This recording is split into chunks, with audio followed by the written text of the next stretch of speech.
Tiana is Sri Lankan. And their assistant coach and who handles the choreography, BJ Das, also part Indian. Her dad is Indian, so this routine is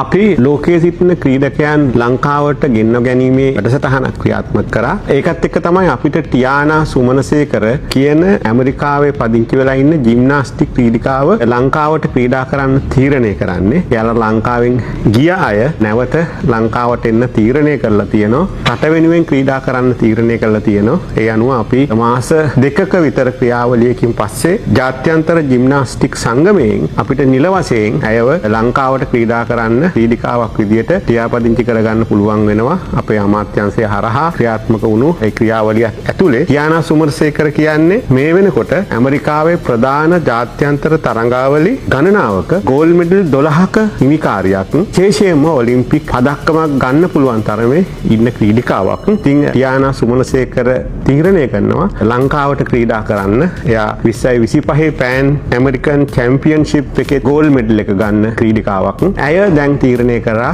ලංකාවට ක්‍රීඩා කරන්න. මෙතෙන් සිට ටියානා ලංකාවේ ක්‍රීඩිකාවක් විදියට ක්‍රීඩා අමාත්‍යාංශය යටතේ ක්‍රීඩා කරනවා. ඉතින් අපි ටියානාට සුබ පතනවා. ඒ වගේම ටියානාගේ දෙමව්පියන්ට අපි ස්තුතිවන්ත වෙනවා. ඔබේ දරුවා තමන්ගේ රටට නැවත ලබා දීම වෙනුවෙන් අපේ රටේ කීර්තිය ජයග්‍රහණය අත්පත් කර ගැනීම සඳහා අපි කියන්නේ ලෝකයේ පුරා විසිරී සිටින ලාංකීය ක්‍රීඩකයන්ට අපේ රටේ බිඳ වැටී තිබුණු දේශයේ බිඳ වැටී තිබුණු ක්‍රීඩාව නගා සිටවන්න ඔබට දායක වෙන්න පුළුවන්. අපි ඔබට ආරාධනා කරනවා ලෝකේ පුරා විසිරී සිටින ලාංකීය ක්‍රීඩකයන්ට ඔබ විවිධ හේතු නිසා මේ රට අතහැරලා යන්න ඇති. විවිධ හේතු නිසා මේ රටට එන්න බැරි වෙන්න ඇති. අපි දැන් ඔබට ආරාධනා කරනවා ඔබ ලංකාවට එන්න. ඇවිල්ලා ඔබේ රට ඔබ ලාංකීය ජාතිය වෙනුවෙන් ක්‍රීඩා කරන්න.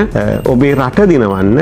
ඔබේ ශක්තිය, ඒ වගේම ඔබේ හැකියාව, කුසලතාවය තමන්ගේ මව්බිම වෙනුවෙන් එකතු කරන්න අපි ඔබට ආරාධනා කරනවා ලංකාවේ ක්‍රීඩාවට මැදිහත් වෙන්න, ක්‍රීඩකයෙක් විදියට අපේ රටට එකතු වෙන්න. ඒ සඳහා අමාත්‍යාංශය හරහා අපි ඔබට අවශ්‍ය කරන සියලු පහසුකම් ලබා දෙන්න සූදානමින් ඉන්නේ. ඉතින් අපි අපේ රට ලෝකයේ ඉහළින්ම තියන්න, ක්‍රීඩාවේ ජයග්‍රහණත්පත් කරගන්න ලෝකයේ පුරා විසිරී සිටින මේ ලාංකීය ක්‍රීඩකයන්ට අපි කරන ආරාධනාව එන්න අපි අපේ රට දිනුවමු.